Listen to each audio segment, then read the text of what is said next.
You're listening to Stellar Success, Leveling Up for Medical Pros with Dr. Tudor Francu. Join us as we explore how medical professionals can achieve stellar success in all areas of life.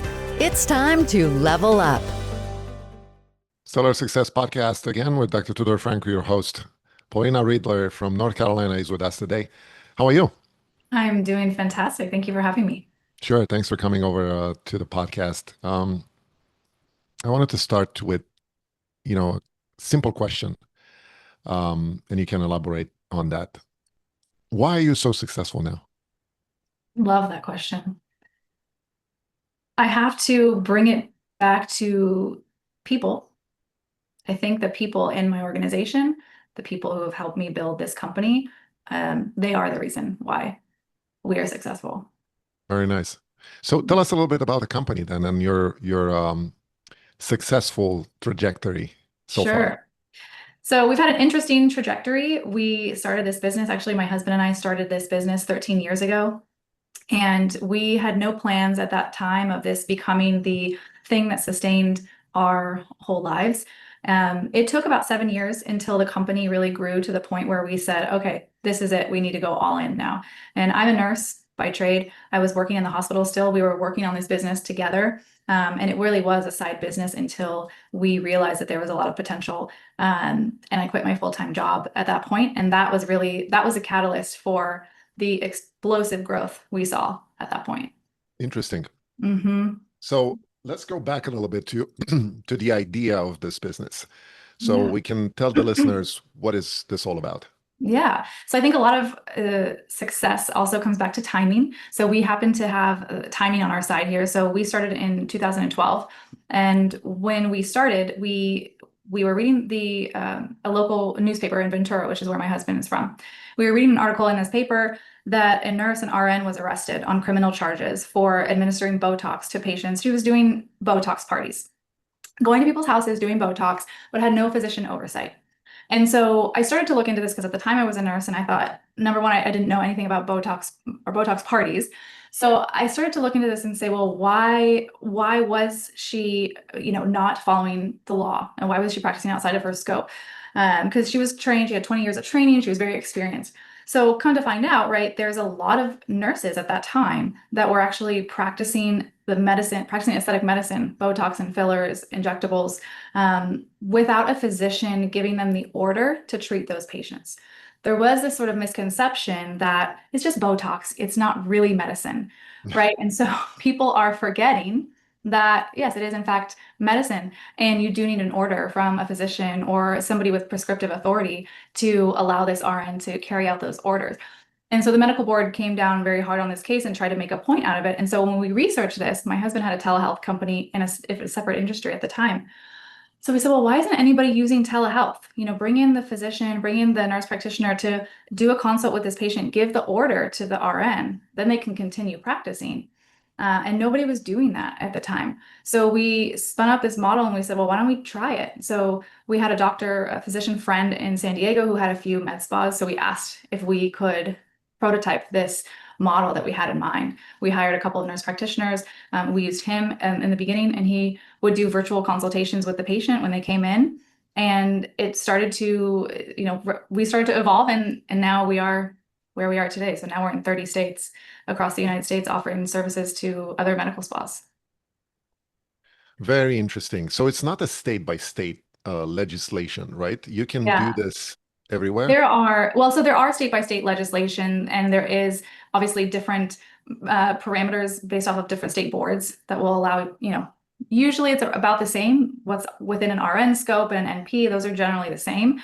But there are some differences. And when it comes to cosmetic medical procedures, more and more states are coming out with more specific guidelines and regulations because we were really lacking. We were what we all call in the industry the wild, wild west for a long time. No boards had ever come out with language to even address cosmetic procedures, any elective medical procedures like that. So that's why it sort of started to get a little bit out of hand for a while, because there's always going to be bad actors who are going to try to come in and take advantage of the situation. But there are a lot of people who are highly trained, highly skilled, practicing safely and compliantly that, wanted to fill the gap where their physician may not be in the building with them all the time. And as long as you're trained and you have the right protocols in place, the physician doesn't necessarily need to be there next to you all the time.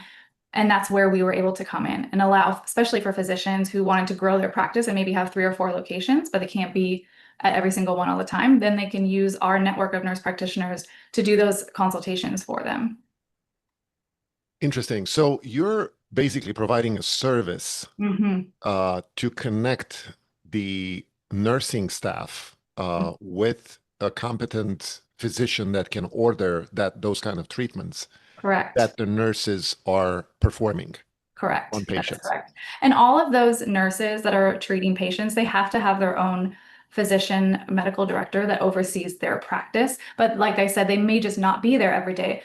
A lot of medical directors are plastic surgeons or dermatologists, so they may be in surgery, and a lot of times they just don't want to have to be doing these consults for patients. So they outsource that to either someone who's on their team or a third-party service like us. I see. How do you make money?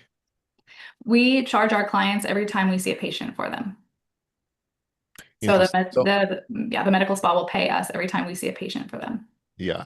So you don't have anything to do with insurance models or anything. Everything I'm assuming Everything is cash correct. based. Everything. Yeah.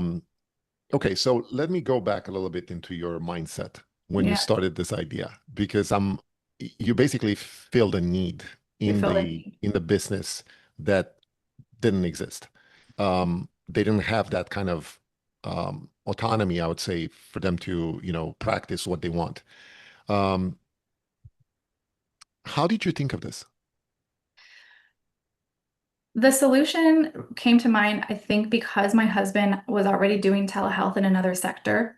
And when we started talking to more people in the industry to find out, for example, this nurse who was arrested, why she was not having her physician come with her to these Botox parties, because she wouldn't, number one, it is cost prohibitive. Because if your physician has to come, he might as well be the one doing all the injections. There's no need for you, right? Nobody had thought at that time, and this is back in 2012 when telehealth was available, but it still wasn't as readily available and used as it is today, especially post-COVID, right? Nobody had thought about doing virtual consultations. And if they were, it was very much a one-to-one basis. So maybe the physician who was offsite would just do a FaceTime call with the patient, but nobody was doing this as a business and trying to, service multiple locations at once. And so we thought, well, let's just try it out and see if we have 1 or 2 nurse practitioners who can do some consults. And then once we saw that it worked in those first 2 locations, we thought, okay, we have something here. And the more that the medical board started to come after medical spas who were not compliant and were not doing any consultations or having any orders for patients, that really helped our case as well. We started sort of just rode on the coattails of, hey, here's the medical board coming in, and here we are as a solution to the problem. And as a nurse, I really cared about patient safety too, because we started to hear these really, horrific stories of things that are happening that never should happen. And so, thinking about wanting to protect the licenses of these RNs and protect patient safety, all of those things like I said, timing really happened and they all coalesced together for us. But we were also up against, people who were saying, oh, I've done this, I practiced this way for 20 years. Why do I have to, use you now? So there was a bit of pushback. So when more and more states started to come out with regulations, it actually really helped our cause. So we could say, yes, look, this is how it is. Surprisingly, just a lot of people at that time didn't think about Botox as a medication or something that required an order. Yeah. So you were a practicing nurse at that I time, was. right? Yeah, I And was. at what time, at what point did you decide, okay, this is becoming my mainstream Yeah. business and it's Yeah. not just a sidekick? Yeah. Um, It was, I remember the day, actually, I'll tell you. I was an infusion nurse towards the end of my career when I left bedside or left inpatient and started working outpatient infusion. And I just loved doing that. Loved doing IVs. I loved getting to see my patients every single week. And I was sitting there and I had, I think, 7 chairs full, 7 different patients getting different infusions. And my phone was just blowing up and I was getting emails and emails and this is happening and hey, we need your approval here and hey, and I just realized this is much bigger than I ever anticipated, and I can't possibly do both. So I had to make a decision at that point. Do I want to continue doing my nursing career over here, which I loved? Or do I want to step into something that has the potential to grow much more than we ever thought possible? And the answer was easy because at the end of the day, I knew I could always go back to nursing. I mean, tomorrow, if I decided I wanted to go work in Yeah. a hospital, I could, right? So that will never go anywhere. And I thought, why not? Why not try to build this thing and see how far we can take it and have something that's my own? So how far did you take it? So we're still testing the limits of what's possible, but we've been in business now for 13 years. We are experiencing about a 25% growth right now, year over year, for the past couple of years. Really, since COVID, we've just exploded. We're in 30 states across the United States, and we'll be in 50 states by the end of next year. That's amazing. Yeah. Such a big scaling from a little idea, but how did you accomplish all this growth? Um, because Yeah. okay, it was your idea, your husband's idea. You Yeah. both kind of got on board for this and developed a company and get the network done. But at some point, how do you grow that fast, that Yeah. big? Yeah. So I think what's really benefited us is that we are in a very niche market. So whenever I hear other businesses who are, trying to really find that niche or they have found it, that to me is that will help you. You have that in your corner for you. If you want to be successful, I think number one, especially just starting out, when you're having to compete with so many other people in the same sector, it's very expensive. Your marketing costs are very expensive. So when we started, we luckily were in this niche. Nobody was doing what we did, right? So for anyone who's trying to build a business, I always say look for something, look for a need, and look for something that's underserved, because then you can actually start and you don't have to be at the same time competing so hard with other people. So we really had that to our benefit. I think that number one, just timing. We didn't have to spend a lot on marketing. The majority of our clients come to us still to this day through word of mouth. So the number one thing that I really cared about was that we delivered a very superior product, an excellent product, so much so that people would want to go and tell their friends and family about who Spa Connect is. And that's worked really well. So we treat our people very well. And that's not just our staff, but our clients, our vendors, anybody who comes in contact with us, I want them to have a positive experience and I want them to remember us. And that has paid off tenfold. That's why I said that people were what helped me be successful. Just the relationships that I've built have been incredibly fruitful for me. So focusing on the people, and again, not just your customers and your staff, but who are you interacting with every day? That's been huge for us. Excellent. How big is your company now in In terms terms of of staffing? staffing, so we have just about 40 staff. So we have about 30 nurse practitioners that work for us. Actually, it's a little bit more than that. We have 6 physicians, and then we have a team of about 10 people who are operations. I see. What do you think are the most rewarding habits or routines that you have or you had as a nurse and as a person that help you develop this business off the ground while having a full-time job? That's a great question. I would say, I think reinvesting in yourself is the most rewarding habit. I think we're always, especially in medicine, we're always trying to use evidence-based practice, trying to always have continuing education, make sure we're keeping up to date with the latest and greatest and what's going on. And the same goes for business. Like if you're not focusing on what's coming next, what's just down the pipeline, what should I be looking at? What might be breaking next? What do I need to focus on to improve? That mindset was huge for us in business so that you don't become complacent. Yeah, very, very interesting. That's a great point. I think reinvesting in yourself and your own education, probably, and your own growth, to Yes. provide that to yourself first and then reflect that to other people around you. Yes. Yes, because if Um, you've never run a business before, like I had not, I had to go out there and learn from people who have done it before. and so reinvesting and spending that time to constantly be educating myself, listening to books, listening to podcasts, reading, going to masterminds, joining CEO peer groups, and getting advice from other people who have been there. I think for me in my career now, that in the most recent 12 months, joining a CEO peer group was one of the most powerful things that I did. And I've just been asking myself, why didn't I not do that sooner? Because you get to sit around with a bunch of other people who are going through really the same type of problems. Even though we all run very different businesses, we all have the same problems, you Yeah. know? And leadership, it can get very lonely. It can get very lonely at the top. So it's just soul fulfilling to get to sit around with other people. Yeah, it's to me also, I think it's the most rewarding way to spend your education time, because you Mhm. learn so much from other people doing the same type of work that you want to do, Yeah. and kind of get surrounded by the same type of people that you want to be like. Yes. Um, it's very important. I mean, you get infused by all those ideas and all those leadership skills that Mhm. they put out. It's very, this podcast it's about people that are successful in healthcare, and more like, how do they do it and Mhm. why do they do it? I Mhm. understand your motivation and your starting point in this business, but let me ask you, what keeps you going, Yeah. doing the same thing? Mm. I've been reflecting on this question myself a lot lately, a lot.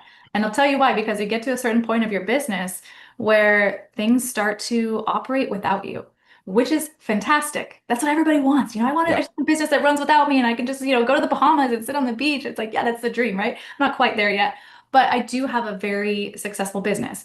However, you start to kind of go, okay, now what, right? And one of the things that I've been asking myself is, well, what is important to me? Because when all of the distractions go away, when there's less and less tasks and projects that you have to manage yourself personally, you have to wonder, okay, why do I do what I do? And when the times get hard, regulations is a huge thing for us. So when regulations in states are changing and we're having to get lobbyists and fight working in government affairs, I don't enjoy that. So I have to, in those times, go, well, why do I like doing this? And the reason I like to do what I do is, number one, it's giving me the lifestyle that I want and the legacy for my family. So I have one young child, and I'm trying to build the life that I want for her. That is probably my number one drive. Although my executive coach says you really need to have, your drive should be for yourself first. I'm like, I know, but really, I mean, when you have kids, it um, really does. I know you're a Just, mother too, so it's yeah. hard to argue with that. Yeah, it's like it's my daughter is everything. So building the legacy for her. Second is the people. The people that show up to work for us every day. That's what motivates me. I look at them and I look at everything that they put into their job, everything that they bring to the table every day, and I don't want to let them down. We have almost 40 people that work for us almost full time that are relying on this job and this company to succeed, to pay for their livelihoods. And that's very important to me. And I don't take it lightly because they don't have to work with me. So I think showing up every day and giving my best, it inspires me and motivates me to be the best that I can be every day, because now I have to show up for them. So being inspired by the people, and secondarily my family. Very nice. Yeah. And sometimes I think about how tired and, burned out I was when I was working full time as a nurse, especially in the hospital. And you just go like, yeah, whatever I'm going through now is not as bad as that. And I would rather take this than working Yeah, that life again. right. Well, as successful you are right now, we all learn from mistakes and setbacks and failures. Mhm. Can you give us an example of anything that happened in your past life that kind of didn't work out? Yeah. I mean, how much time do we have here? I can tell you a lot of things. So I think one thing, and I actually just had my peer meeting today, we talked about this a little bit. Um, one, I think the biggest mistake that I've made is there's two things. One is not acting fast enough. So I think what I've learned in business is, the speed, the time at which it takes for us to take action is one of the most important predictors of our success. I have had gut feelings or thought that things might happen, but didn't take action soon enough, and then they did happen and we weren't prepared. So, number one, when you get that gut feeling or you think I'm a little bit worried about this, take some action to correct that. Number two is hiring. So again, it like goes back to people. I started this company. I had never managed anyone. I had never hired anybody. And I made the very cliche mistake of, promoting one of our best providers into a management position who was not ready. And I wasn't ready to give them the training that they really needed to succeed in that role. And so ultimately, it ended up having a lot of ripple effects. They left the organization, but it took us a bit of time to really recover from that. And that was one of the biggest learning lessons that I had, is that oftentimes your best, employee does not mean that they're going to be a good manager. Managers are so crucial. The coaching aspect of the people in your organization, you can't take that lightly, and you need somebody. If it's not going to be you, or you're not going to train yourself in that regard, then you need somebody who can up level and manage and train your staff. And without that, people end up feeling under challenged, or they feel resentful. So making very clear expectations and sort of more career progression pathways in the company was something I started very early on once we had this incident happen. So I always think back to that, because it's very common too. I mean, it happens to a lot of people who start businesses. Your growth, is going here, and you're focused on your costs, revenue, your profit, all this stuff. You're not really focused on training and developing your staff. Yeah, ultimately, they're the ones to make you successful. Exactly. Exactly. What do you want to bring this to? The business. Yes. So I don't have a definitive, dollar amount. I want to sustain this business for the next 20 years.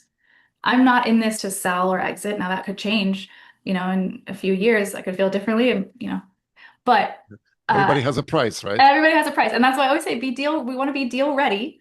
So everything is in order. We want healthy financials. We want everything to be ready, of course. But no, the goal is I would love to continue to grow this business so that I can continue living this life. And to be honest, starting a business is hard. And getting that momentum and the growth and getting to the point where we are now, I don't think I have it in me to do it again. If we were to sell this business, I don't know what I would do, to be honest. I don't know that I have it in me to go and start another business. I know someone who is in my industry who started an incubator. So they go and they invest in businesses. He becomes the CEO. He basically helps them get started, and then he leaves after 2 years. And I'm like, that sounds awful. That's like you're doing like the hardest part just over and over and over again. Yeah. You don't get the enjoyment of the fun part. So yeah, for me, I want us to continue to grow the way that we have been, and perhaps go into an international market outside of the US. Very interesting. Do you have investors right now? We do not. We do That's not. great. We started the company with $1,000, and we're still self-funded. Very nice. Very nice. Paulina, let me ask you a question. If you would look back into your early beginnings Hmm. with what you know right now, what kind of advice would you give to yourself? Don't doubt yourself. I think so many of us have imposter syndrome, myself included. And I would just say, my goodness, being part of a group where there's other CEOs that are running companies that some of them are smaller than mine and some of them are much larger than mine, you realize that all of us are figuring it out as we go. And I think you got to give yourself grace. For me, I definitely felt that maybe I wasn't, cut out for running a company. As we started to grow, I thought, oh my gosh, this is growing larger than I ever thought. Maybe I'm not going to be good at this. What happens if I fail? But maybe I don't know enough. Maybe we should bring somebody else in. And I think I would just tell myself, don't worry, don't doubt yourself. Yeah, I think that's very important.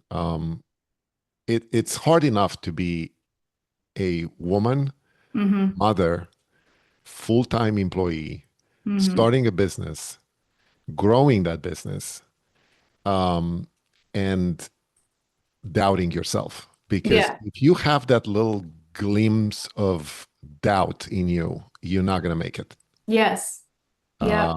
It's very important to be like set on your goals and your mindset and go all the way. Because what I've noticed, over and over again, and again, I've interviewed a lot of business owners in healthcare, and they all have this trait. Like you said, they don't give up. They keep going, and they don't let go. Like Yeah. it's like it's probably the only trait that's very present in all of them. Right. Yeah.